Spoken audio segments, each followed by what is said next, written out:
नानी तेरी मोरनी को मोर ले गए, बाकी जो बचा था काले चोर ले गए।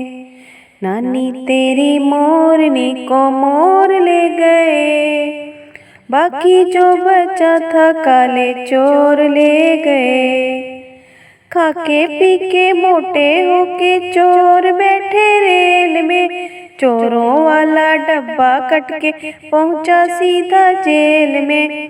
नानी तेरी मोरनी को मोर ले गए, बाकी जो बचा था काले चोर ले गए। इन चोरों की खूब खबर ली मोटे थानेदार ने, मोरों को भी खूब नचाया जंगल के सरदार ने।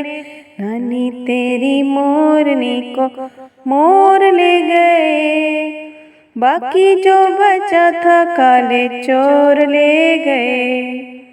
अच्छी नानी प्यारी नानी रुस्सा रुस्सी छोड़ दे, जल्दी से एक पैसा दे दे तू कंजूसी छोड़ दे।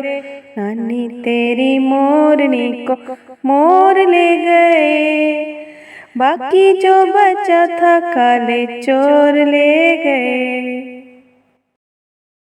तो जी अस्सलाम वालेकुम प्यारे दोस्तों और प्यारे प्यारे बच्चों, ये जो व्लॉग है ये है बच्चों के लिए, क्योंकि इसमें मैंने बच्चों की जो नज़म है वो उन्हें सुनाई है।